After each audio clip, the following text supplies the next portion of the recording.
Follow my boy, Stay Ready Boxing. He's the best. Let's go, champ. You ain't gotta get ready to stay ready. You ain't gotta get ready to stay ready. Hey, you ain't gotta get ready to stay ready. I'm all about business, somewhere in the trenches. Moving weight, I'm on my 24-hour fitness. I don't need a witness, moving with the quickness. Was off the porch when you was on the playground benches.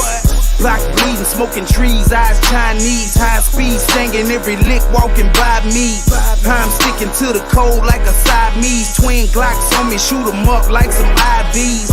Pushing flour, test me and you'll be pushing flowers. Smoking sour in the kitchen when it's cooking hours. Not an author, but we could push a book of powder. Leave you wet like you took a shower. For fucking with my bitch, show the man every day. I stay getting it.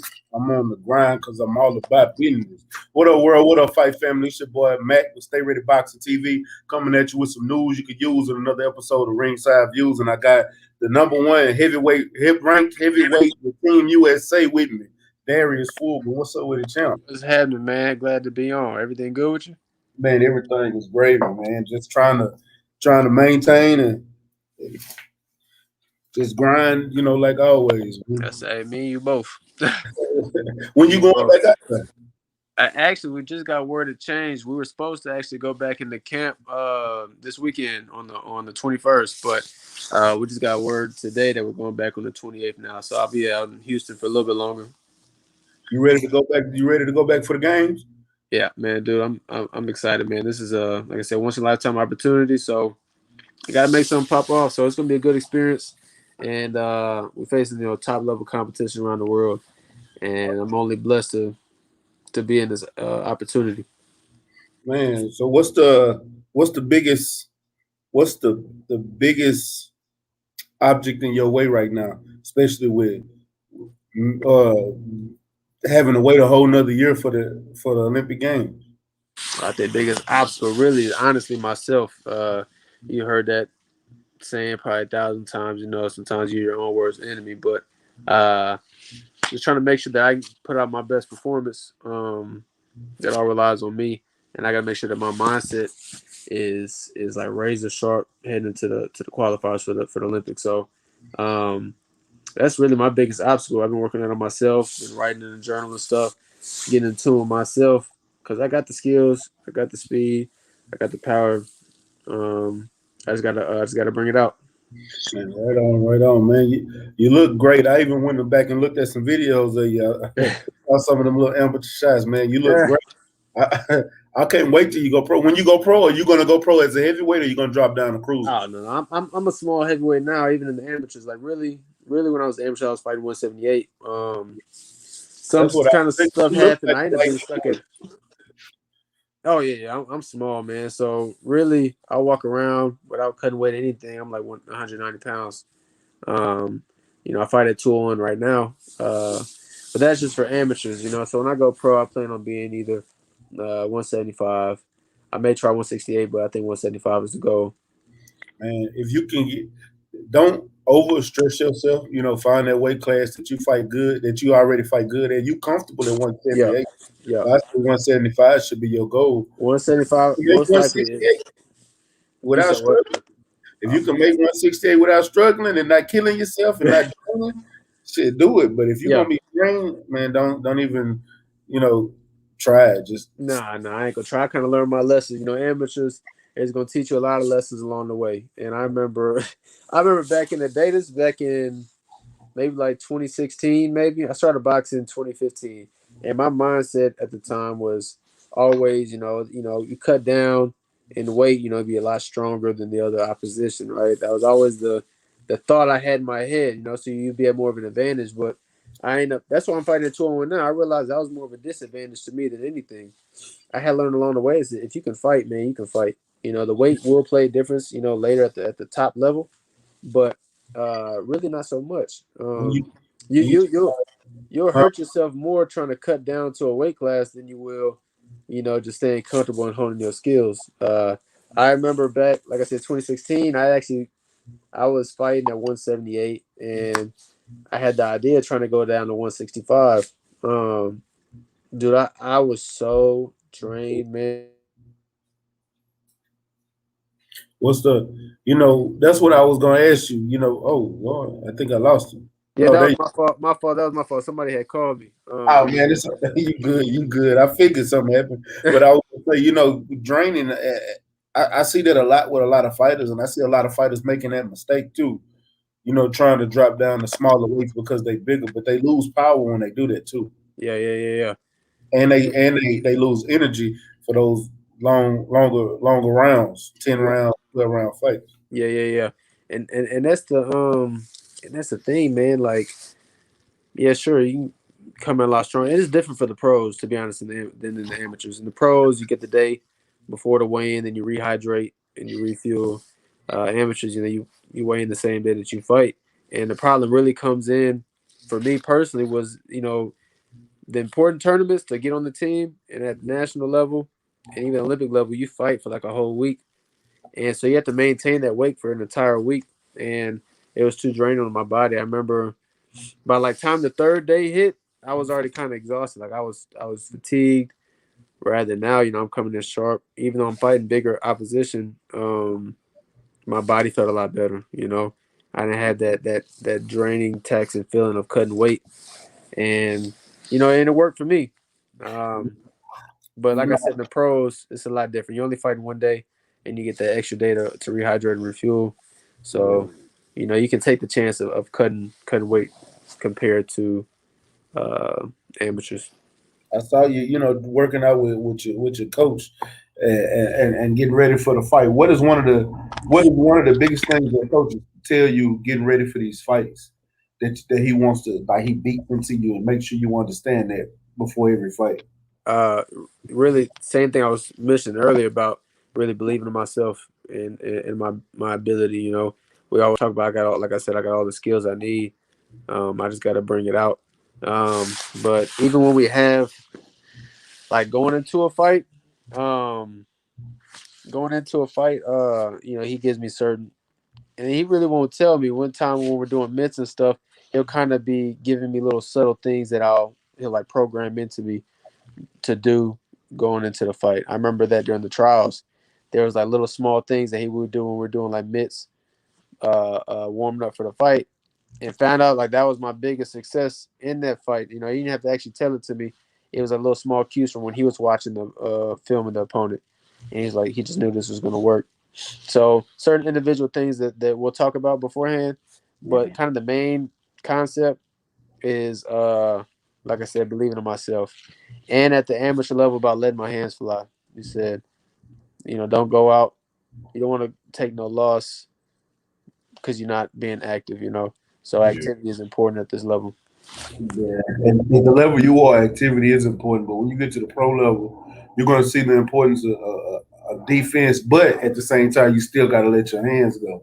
Yeah. You don't want to be, matter of fact, like kind of like Ronald Ellis when he was fighting David Benavidez this weekend. Yeah. He wasn't. After that first round, he got timid because he punched. But I don't. Even in the last round, he didn't throw any punches. David threw 45. So it's like you still want to stay active, Yeah. unless you're giving up. And I know you're not gonna be. You're not one to give up on your shield. You come from Texas, Yeah. Come from Texas strong, baby. Yeah. yeah. Fought on a shield like that. So it's important activity. Um, Shoot. Even you gotta take an ugly win, that's better than taking a pretty loss, you know? Yeah. And being able to walk away, the defense it helped in the long term. Being able to walk away from the sport with all your faculty. Yeah, absolutely. And I see you you graduated or you getting ready to graduate No, college? I already I graduated back in 2019. Okay, so you're a nurse now. Yeah. Well, I kind of put nursing on hold at the moment to focus on the Olympic dream, but that's what I did, graduated in. So Okay, I got my bachelor's in nursing, and I took the NCLEX, and I got my license now. man, that's gonna be something amazing, especially being in this sport because you learn about the body. You know where to hit somebody. Yeah. Try to take the lift right on the right side of the body. Yeah, Right under the ribs. I want to make sure I master that liver shot. That's what I really want to do. Try to really understand the anatomy of the body, make sure that's something I punish every single time. I hope y'all in the chat hear that. This boy went to medical school, so he know how to hurt, and he's a big boy, so he's Yeah. hurt. He's gonna be hurting people in the ring. You know, and I'm looking forward to see you at these trials. What's something you looking forward to, especially when you get over here to Tokyo? What's something, say that one more time. when you get out here to Tokyo? What's one of the biggest things you're gonna be looking forward to? Man, for the Olympics, I think it's going to look a little different. So my expectations are a lot different than compared to other Olympics. Because of COVID, I don't really know how they're going to work, if there's going to be fans involved, how the open ceremony is going to look, or how everything's going to work, how the Olympic Village is going to be. But I remember the opening ceremony originally was the one thing that I love watching heading into the Olympics. But I think the biggest thing I'd be looking forward to really is getting the gold medal, man, on the podium with the national anthem playing, and again, it's different than how I used to envision it. Ever since COVID happened, my it's kind of changed because I'm not really sure how, like I said, how it's going to look, but I think everything's going to turn out great though. I have Daniel J. King, MBX. He has, if you're looking forward to the Fury AJ Undisputed. Man, I think everybody's looking forward to that. I actually just seen a post about that today. I don't know if they had the date out yet, but no, they haven't posted much. I don't think they had the date out yet, but they were talking about it, and I'm super excited for that. And that's the big thing. All the boxing fans been looking forward to, the best fighting the best. They don't get better than that, seeing top level opposition like that fighting each other. But what are your since we got to look at, what are your top fights you want to see for 2021? Oh man, so well, I know it's not gonna happen 2021, but matchup wise, I always want to see Canelo and David Benavidez. I think David Benavidez would give him his biggest problems. Everybody want to see Terrence Crawford and Errol Spence. We already got the AJ Fury fight that's going to happen. I really want to see in 75 Beterbiev. I want to see him fight another top level opponent. Look, Dimitri Bivol. I want to see them two. That's it right there. That's it right there. It's crazy because Bivol can box, man. But man, how Beterbiev took apart Gojdik, man, that was crazy, man. Because Gojdik's talented to me too. Yeah. So that would be a good fight too. Boston was talented. But see, I love Arthur Beterbiev, and I was telling people before he fought Boston, he was gonna win by knockout. Everybody thought I was crazy. Then they saw it. It was like, oh man, I thought he was old. No, that dude right there different. Yeah, no. He's a beast for sure. That's somebody I want to go to training camp with. Yeah. I gotta see it, man. But Bivol is talented too, man. Like, kind of watching him, it's like, he's just something special. So that'd be a good matchup too. I'm trying to think any other matchups I want to see. I can go all day about the 130 division. 135 division with. Ramirez moved up to 175 too. Oh yeah, I just seen that too. Yeah, I think biggest matchup I want to see would be Tank and T.O. Tank and T.O. Yeah, I think those are the top two in that division, and I really can't wait till Shakur go up to that weight class too. I think honestly, Shakur probably one of the people in boxing right now that it's hard for me to see losing, especially anytime soon. Same here. I'm a big fan of Shakur Stevenson. Inside of him and Osaki Foster. Yeah, are you a big fan of Shaq? Yeah, I'm a Shaq, my homie. I got that with Shaq all day against over everybody. I don't think nobody beat Shaq. Yeah, Shaq talented for sure too. Yeah, I remember. I think him and Shakur be sparring a couple times too. Him and Shakur be sparring. Him and Jericho be sparring. I didn't watch him and Darwin. Yeah. I don't watch Shakur. I don't watch them fight. He has a different skill level than anybody I've seen come out of Texas. So it's different with him. And I'm really anxious to see him start getting there with some of these top guys. Yeah, that's what I say. He just stepped up, man. Like I said, he's a dog. Other person coming out now that's training Houston is Jared Anderson. Jared talented too. He Big put on man. a hell of a performance his last fight. My boy Austin just fought this weekend. I went out to Dallas to go watch him fight. He fought He Mama's boy, Doug. Yeah, he put Mamba up. Yeah, he put on a good fight. He put on a good performance of that too. Man, A good step up for him too. He did 8 rounder, so got his feet a little wet in that. who would you like So to see Ammo fight next? say that one more time. Who would you like to see Ammo fight next? Let me see. I'm trying to think. Let me think of all the people in 160. Obviously, I want to see him fight all the top people in there too. Obviously, I don't think he's going to fight them just yet. He's got to go through the contender route before he fights any of the champs. But 160's got a stacked division as well. Yeah. Hey, is Andrade? Is he in 60 or 68 right now? He's 60. He ain't going nowhere. Yeah, he's 60 right now. Yeah, he's 60. Andrade good too. He just got a real awkward style. Yeah. I think, but I'd like to see him fight somebody, actually fight somebody. I haven't seen. I think big thing I want to see him fight. I know Canelo's finna fight BKS, but I really want to see Ammo fight Anthony Fowler because they was going back and forth for a while. That's what everybody did. I want to go ahead and see that one because they was going back and forth.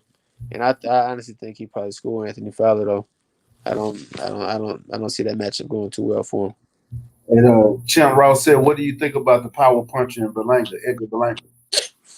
Berlanga, another one. So Berlanga fought Eric Moon a while back and got an impressive night, and that was impressive to me because I knew Eric Moon, and Eric Moon's talented too, and I see how he kind of dismantled him, and that's what kind of really made me think, man, Edgar kind of the truth.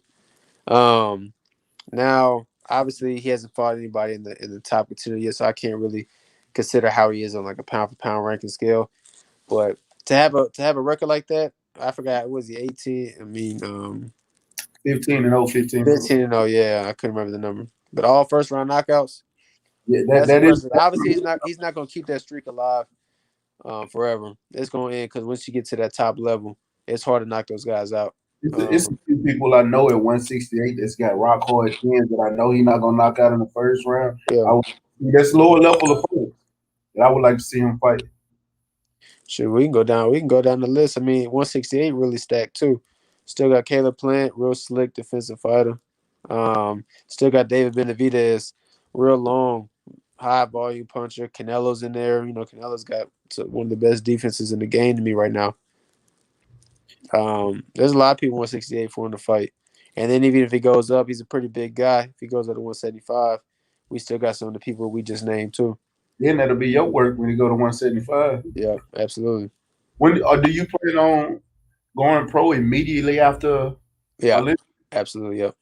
Okay, so you're gonna go to the Olympics. You're gonna turn pro with some cachet. So you're not gonna with a lot of the guys, these up and coming fighters. They're gonna put you in there with some top level opponents, not at the top, but like C class. Yeah. No, I'm not gonna get no like taxi cab drivers and nothing like that. Yeah, you're gonna be making money the moment you jump in. Yeah, it's all a part of the development process though. So I'm looking forward to it because I got more of a pro style of fighting. That's really all I want to display. Like amateurs is not really my 3-round fights, not where I thrive at. I'm really more of a smart, calculated fighter. And I like to kind of really pick my shots. Amateurs really volume, and that's not how I train. I've been training around a lot of pros, and so like I said, the program is where I thrive at for sure, and that's why I want people to understand. I feel like people don't think. How can I word it? I feel like people really don't understand how talented that I really am. I feel like the pro game really showed that. I think the reason people don't is because a lot of people don't know you. That's why, when I talked to you Friday and I thought about it, I said, I knew who you was already. Like I told you, you kind of told me about you before I met you Friday. And my platform is I want to try to introduce you to people who don't know you. So now everybody that's watching this or that's going to watch in the future, they're going to go look you up. Yeah. And when they look you up, they're going to see some of those amateur fights. They're going to see some of those Team USA qualifying matches. Then when you go to the Olympics, they know who you got a fan base that's going to be rooting for you. Yeah, it's going to be right there watching you every moment, and I'm helping you build that fan base here. So it's going to be something amazing, especially when you go pro, because Right now, number one, you from Texas. I'm riding with you to the end. Don't give a damn what you do. Appreciate that, bro. Then you from Houston, so that make it even. I Yeah. ain't going nowhere. You know, we gonna do this more often. Yes, sir. I appreciate that, and it really the marketing part. That's kind of my fault. You know, I really haven't really promoted myself like I should. You know, I kind of really want to let. I really don't want to do too much talking on my own. I'd rather let kind of what I do in the ring talk for itself. Uh, I feel like that means a lot more. You know, or rather my name being spread through other people. Like, hey man, did you watch Darius da da da? I feel like that means a lot more rather than me trying to promote myself. But it's crazy because I understand how important that is in boxing. You know, Yeah. having that fan base is everything in the sport. Yeah, it is. And you don't always have to be vocal, but you can still, just show, like I'm bringing you here doing the interviews, showing the fans you are all acceptable, but then going out there and handling your business. It ain't Yeah, always about just being the most vocal fighter. Earl yeah, Spence yeah, was yeah, a vocal fighter, but he's accessible. With somebody else. Hell, with Deontay Wilder and the Charlo, they very vocal. But yeah. You got two. You got two different. Shakur, Devin Haney is not really just vocal, but he's accessible to the fans. Yeah, These some of those fighters, they not that vocal, but people know who they are. yeah, yeah, They speak on social media, but that's social media. That what I would say is increase your social media presence, but that's just it's publicity. Any publicity is good publicity. hmm yeah. True, true. That's gonna be kind of my goal for 2021. I got to have more of a social media presence. Yeah, and that's a good thing. What's your with your social media? You running your social media yourself, huh? Yeah, yeah, yeah, Well, I say get somebody to kind of help you, show you what to do to help build it up. You're around people like Danielle yeah, yeah. and other fighters. I say, and you see what being around Big Baby. You spoiled Big Baby. How was it to spoil Big Baby? Big baby talented man for sure. You know, and the reason I say that because he a big, strong fighter, but he moves so quick, so elusive, and he's got one of the best jabs in the game. And I knew that. I knew that from firsthand. So, um, real quick, he can honestly fight both ways too. If you want to fight southpaw, he could. Uh, He's a but switch. yeah, he don't do it often. But I mean, I've seen him do it. He can do it. Like I spar when he's fighting southpaw, and he can move and box well doing that as well.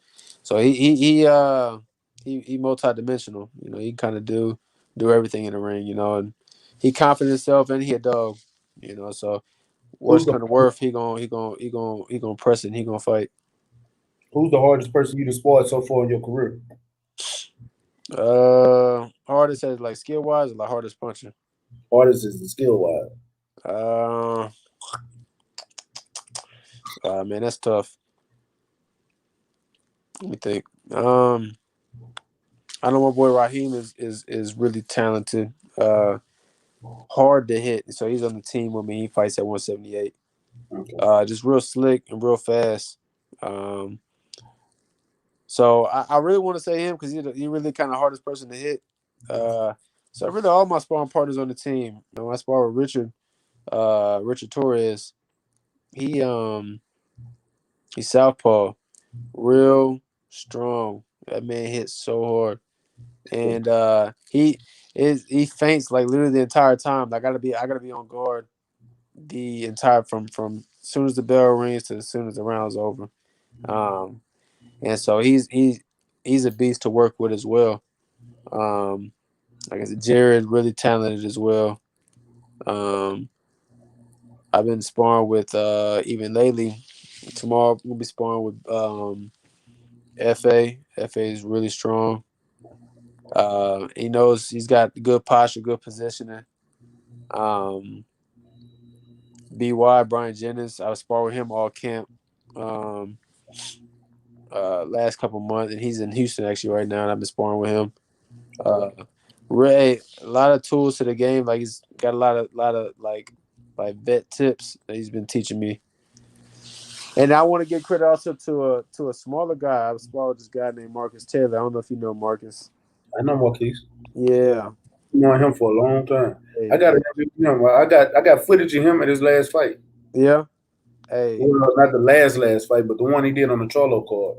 he When the dude artist, took the artist name. he's one of my favorite fighters for sure. Like he's somebody I look up to, especially because his mentality is on another level. It's crazy seeing him because outside the ring, he's like the nicest dude ever. But because I spar with him too, he'll get in there with me, and like he like a flip switches in the head, man. He's like a real dog in the ring. I look up to him, man, and he's one of my favorite fighters. Yeah, do you ever get to go over there and spar with any of Ronnie Shields heavyweights or? Nah, I haven't. I sparred with Dominic. But that was before he went over. He was at whatchamacallit, help me. Yeah, I can't think of the gym he was at, but I know Yeah, he was at another gym before he went to Ronnie's. But I used to spar with Dom all the time. I actually sparred with him before we went to the trials back in December 2019. He was like my main sparring partner. That's the homie right there. You said what? I was telling everybody if you didn't know who he was talking about, I said Dominic Gwynn. No, wait, no, not Gwen. Okapi. Okapi is his last name. I thought you were talking about Yeah, Gwynn. no. Dominic Okapi, my bad. Yeah. He a heavyweight, and actually he going to nationals. He's still fighting amateurs. But Dominic's real good, and like I said, he was my main sparring partner going into the trials. Last year, or the year before that, I guess 2019. I forgot we're in 2021 right now. Yeah, But he's over there training with Ronnie Shields now. And I never sparred with FA. I'm sorry, I can't think of his last name. Yeah. I never got to spar. I never sparred with him. Like I said, I sparred with FA at Jog, but now he trained with K right now. So I spar with him every now and then. Yeah. Man, I'm gonna have to come up there and catch some of y'all sparring footage sometime. Yeah. That's something you gotta run through the gym over at J Prince Gym. I probably wouldn't have a problem with it. Oh yeah, I'm always over there, especially with Coach Johnson. Yeah. I just gotta come up there one day. Yeah, Yeah. well, I know. Like I said, I'm be up there. We up there tomorrow sparring. Who are some of the notable people we need to be looking for? That's gonna be that I know with Team USA. I know like Tiger Johnson. I know Troy Isles not gonna be there. I know my boy Keyshawn not gonna be there. Yeah. But who are some of the people that we might not know we need to be looking for? Well, shit, I just tell you the whole team. So we got Anthony Herrera. I'm gonna just go up throughout the weight classes, and then Bruce Carrington, Shushu, and then Charlie Sheehy now, who got Keyshawn's spot, and then they go Tiger Johnson, then Joe Hicks, Raheem Gonzalez, me, and then Richard Torres. Okay. And honestly, keep it Richard, we got like the best women's team like in the world for sure. Like our women's team goes overseas and dominates every single time. And so is it safe to say we coming home with the gold? Oh, absolutely. Absolutely. Nothing else. Absolutely. I would expect nothing else. He say we coming home with the gold. Yeah. So I'm watching the boxing for the Olympics when y'all on. I'm gonna hit you. I'm gonna say, hey, when you fighting, and I'm gonna be looking for you. Yeah, we're gonna be on there. Well, we'll stay in touch for sure. Oh yeah. But I know you got some things to do. I ain't gonna hold you all night. I know we said 45, but I'm gonna make I'm gonna give you some time to get yourself together. We're gonna come back on, especially after the Olympics. I got another question out the chat. He said, "Who's your favorite Texas-based pro fighter right now?" Well, I can't backtrack on what I said because I really meant to when I said it. But my favorite is Marcus Taylor, though. He's my favorite. Okay. But I know people want me to go with the a more higher profile fighter at the moment. Besides him, Errol Spence is really my favorite. He was actually I started boxing in 2015, and I didn't watch boxing prior to that. And I remember Errol Spence was like one of the first fights I remember watching. I was like, man, this dude is something special. And this is before he was a champ. And I remember I've been watching his fights ever since. But he was like one of the first people I remember watching. So who are your top 5 fighters in the sport right now? And there's gotta be an order, or can I have his name? No order. I order. can name 5 people, then I'll go Shakur, Canelo. So okay, all time Andre Ward my favorite. Okay. But obviously he's not fighting right now. So let me keep it Canelo, Shakur, Errol Spence, I'm gonna go Anthony Joshua, and then I'll go my 5 gonna be 2. I want to say Tiafimo, but yeah, as of right now, I'll go Tiafimo. All right. And that's not none of them are bad picks. None of them. Yeah, Because they all good to watch. No lie. Well, who you got? You got to name 5 people too now. My favorite fighters right now, no order. David Benavidez, All right. Jamal Charlo, Shakur Stevenson, Earl Spence, and I know a lot of guys might not agree with me on this, but I love the little guys. Yeah. And I be watching. It's what's the name of one? I love. Well, I'm gonna put Shock up there. I'm just gonna say Shock. I'm gonna put Shock in that spot because I was gonna talk about Josue Vargas coming up. I really like that kid. I think You said who? Josue Vargas. Oh yeah. He's pretty sharp. I think he's gonna be something serious. Just one of the up and coming fighters. Yeah, he's pretty sharp. He's out of New York. Heck, know who I'm talking about. These just fighters that I love to watch. He said, "Who is your top amateur USA heavyweight of all time?" Of all time? Yeah. Amateur? Okay, so he said amateur. So when it was in the amateurs, Yeah. man, there's a lot of them shooting. I mean, I could go ahead and just say Muhammad Ali off top. Muhammad Ali won gold in his weight class. Yep.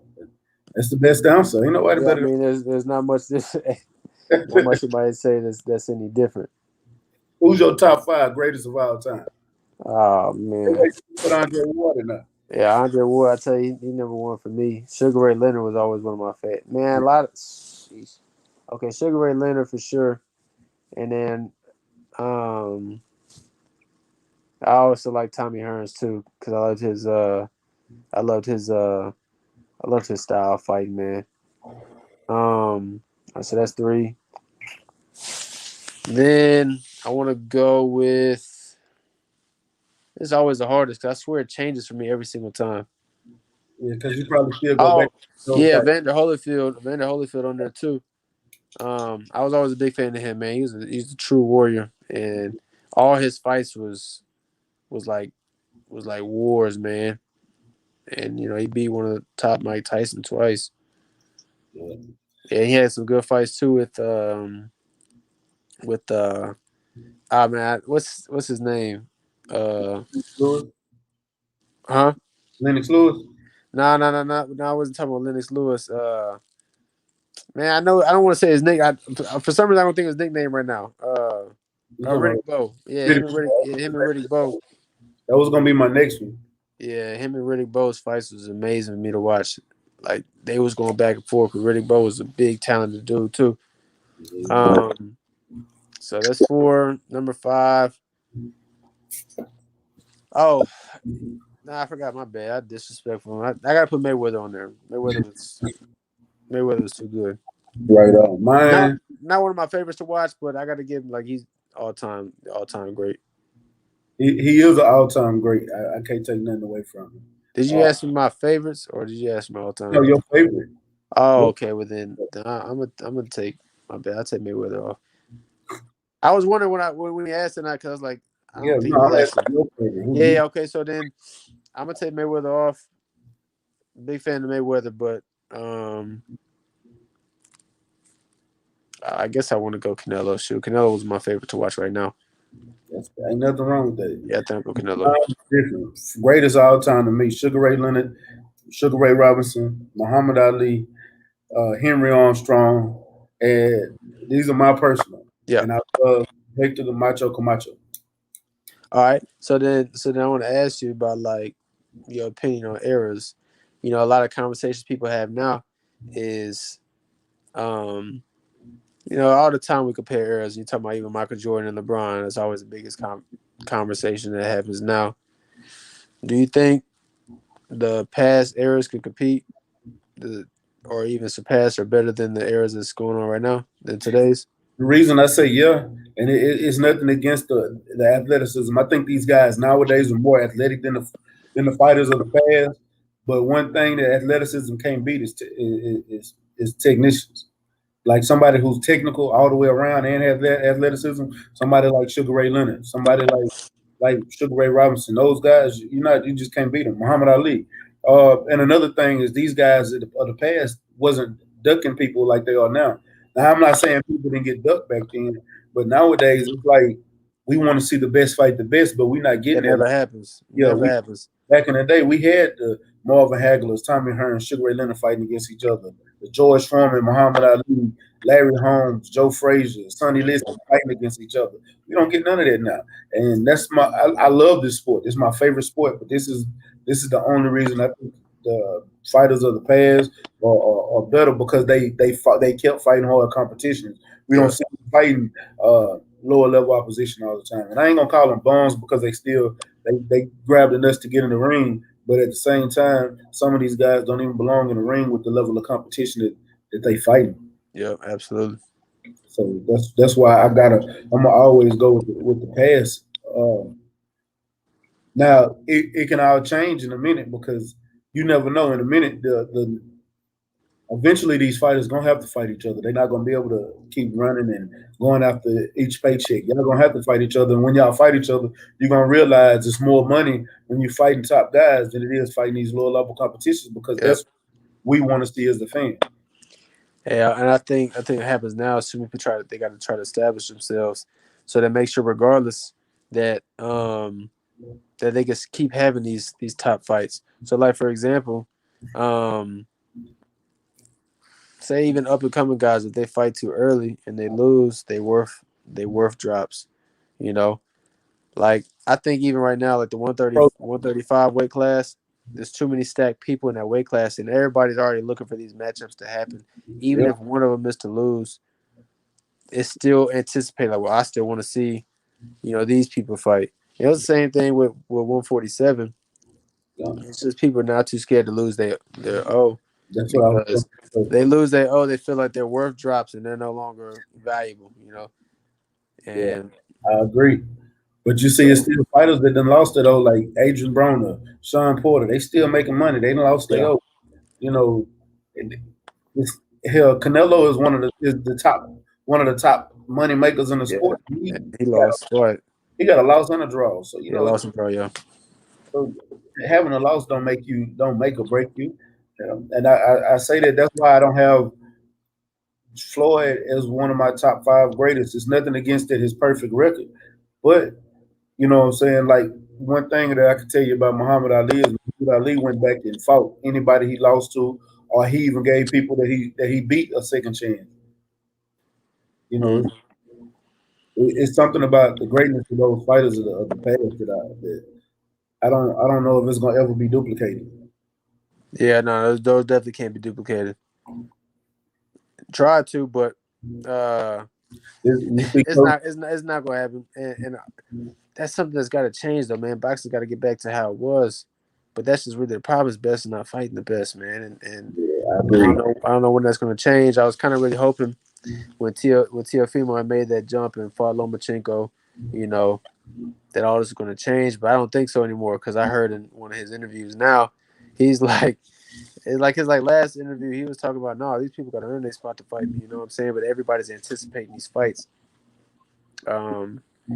And then Ryan Garcia called out Tank. And I'm not sure, man. I heard different, everybody in boxing talks, man. And I heard different opinions about that. I heard, I think Eddie Hearn was talking about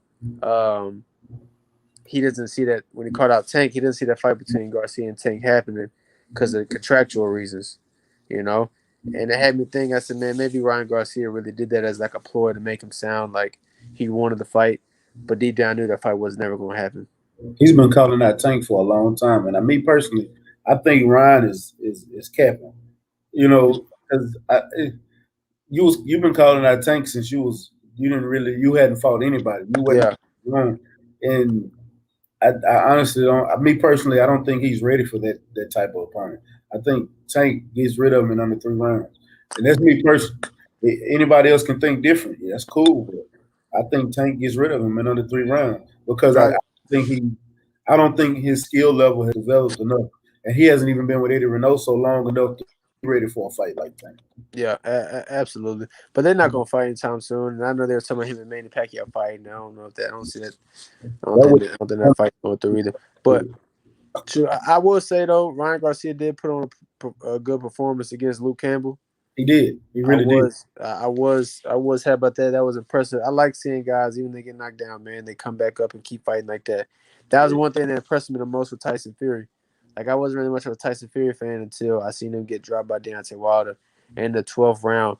Get back up. He like rose from. Man, I thought he was done. Like, if I honestly keeping it real, just with Deontay Wilder's like background in his resume. After the 12th round, I probably would have. If I was a ref, I probably would have stopped it. But he got back up, man, and came back and dominated the rest of that round. Yeah, it was. I agree. He did do that, and that was shocking to see. It was shocking to see him get up like that and still have his faculties the way he did. Yeah, like that. That was the most impressive thing to me that I've probably ever seen in boxing. You know, especially at heavyweights. Yeah. With Deontay Wilder he's knocked out like everybody.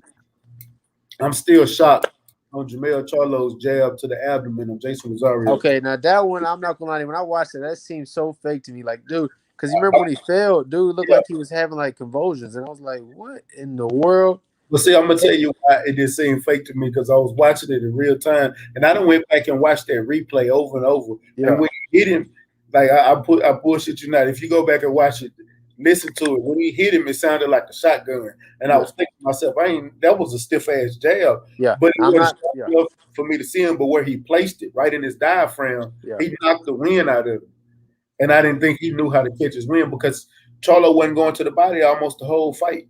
Yeah. And that was like one of the few punches, and he was a stiff punch. It caught him off guard. Yeah, definitely not gonna lie. That was a stiff jab, but I've never seen a jab to the body do that to anybody. Never. That's what threw me off. I was like, yo. I've said that. That thing had me worried, you know, because he's strong. Jamel Charlo's strong for sure. And I remember seeing, even throughout that whole fight, even Rosario was catching punches, and it was still like throwing him off balance. And but still, regardless of seeing that, I've never seen a jab to the body do something. I need to go talk to Jamel about how he did that because I want to. The jab to the body is one of my favorite punches. I feel like it's a safe punch, but it's really effective. I've never seen it sets up so many different shots. You keep throwing that jab down to the body, throw the jab down to the body. It allows you to feint. You know, you can be real tricky, real tactical with that lead hand. So, like I said, that's one of my favorite punches.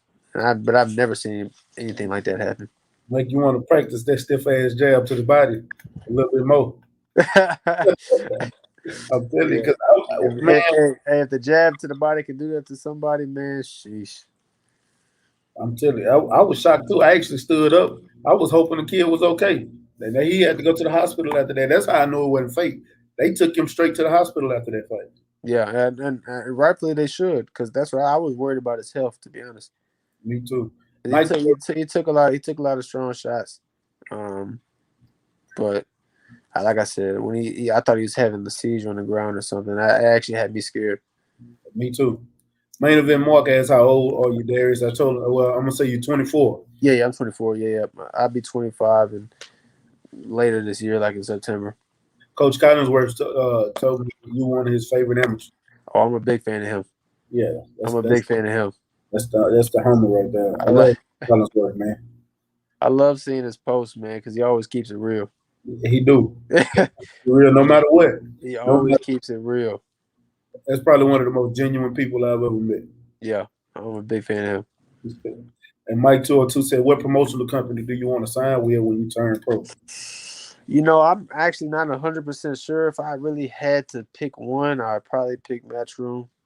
To be honest with you, I feel like Matchroom is good to get coverage throughout the entire world. I feel like they're the most like I say broadcasted, but kind of easily accessible for viewers around the entire world, not just the United States. You know, one thing kind of with like top, like, and I realized this too when I'm overseas, I'm trying to watch a lot of the fights, and like when I was in Spain, like ESPN, Spain isn't in ESPN. I mean, ESPN isn't in Spain. Oh, I said that wrong.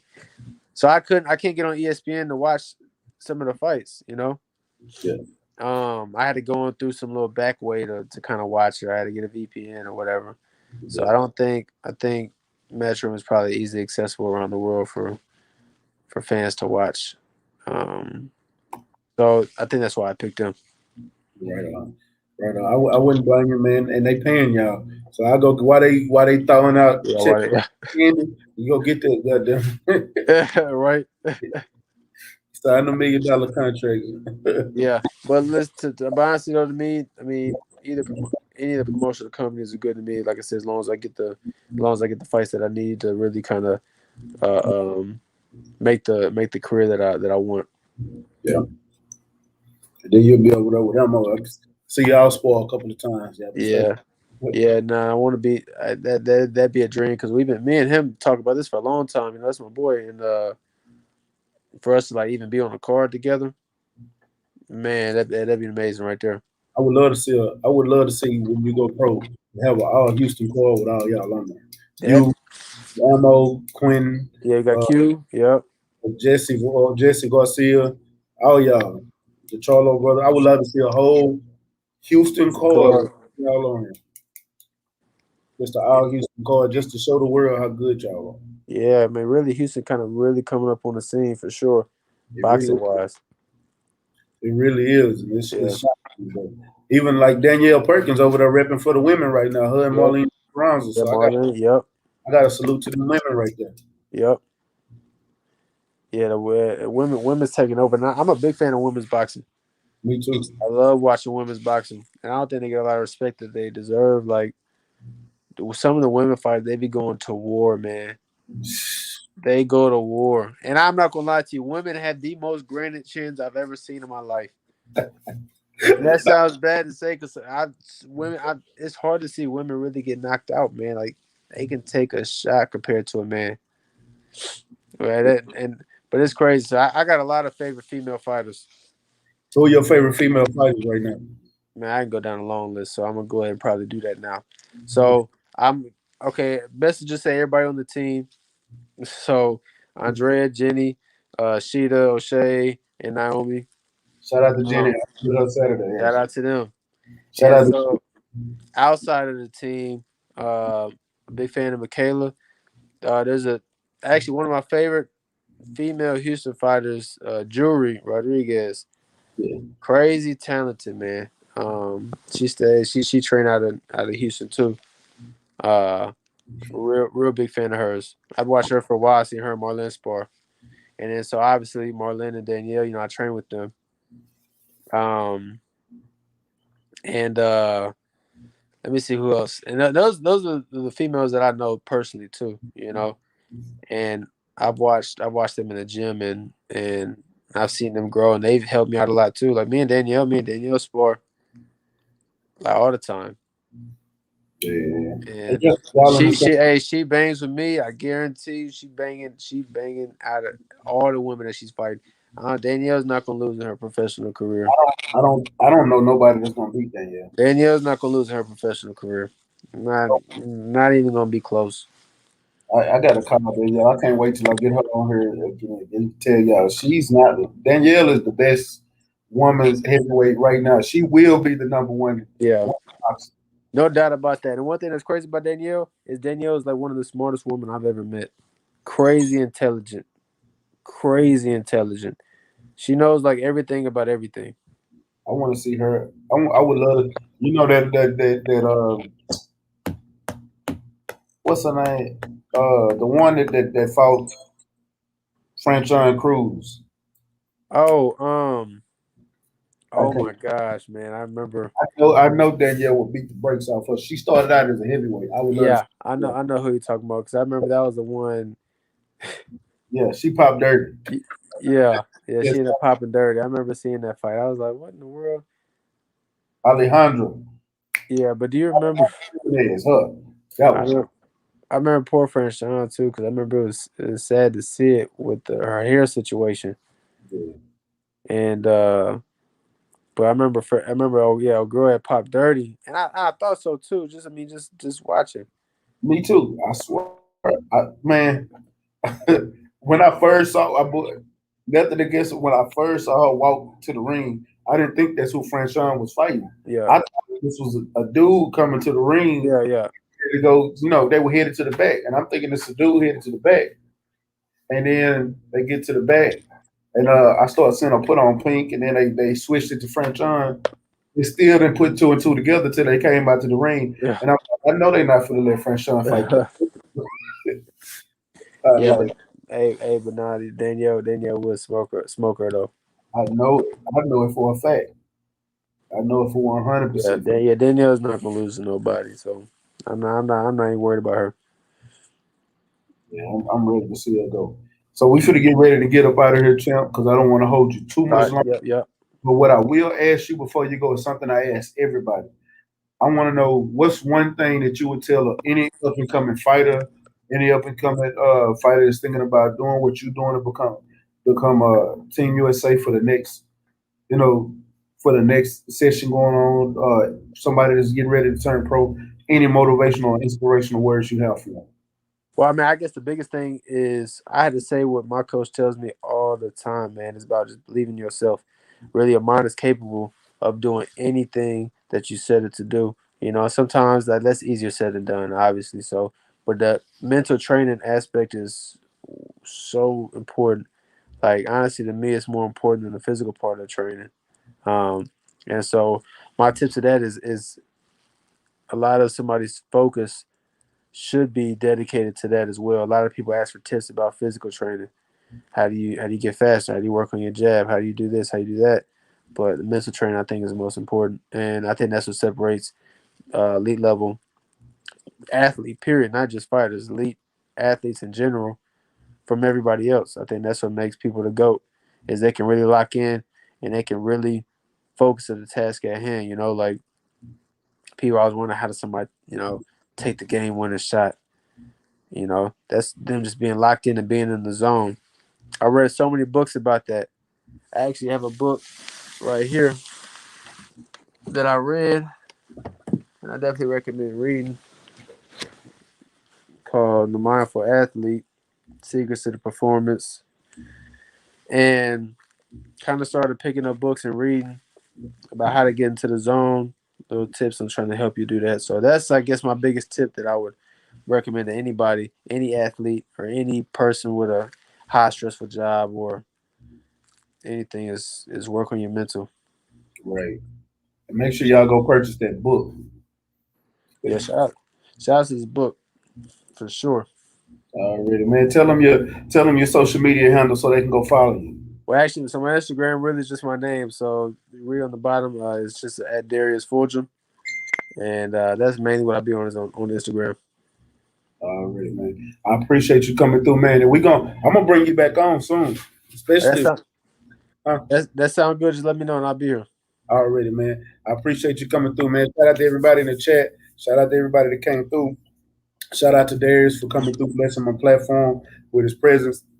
That was an awesome interview, man. And we definitely gonna connect again. Y'all make sure y'all like, comment, and share this video to all your social media platforms to help grow the show. It helps build visibility. Make sure y'all subscribe if you haven't already, and hit that bell icon so you can get notification every time I go live. Your boy Mac will StayReadyBoxingTV, man. You ain't got to get ready if you stay ready. Peace. And follow my boy Stay Ready Boxer. He's the best. Let's go, champ. You ain't gotta get ready to stay ready. You gotta get ready to stay ready. Hey, you ain't gotta get ready to stay ready. I'm all about business, somewhere in the trenches. Moving weight, I'm on my 24-hour fitness. I don't need a witness, moving with the quickness. Was off the porch when you was on the playground benches.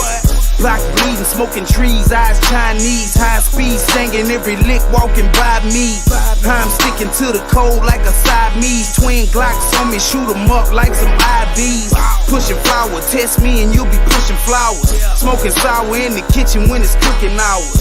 Not an author, but we could push a book of powder. Leave you wet like you took a shower for fucking with my bitch. Show the man every day.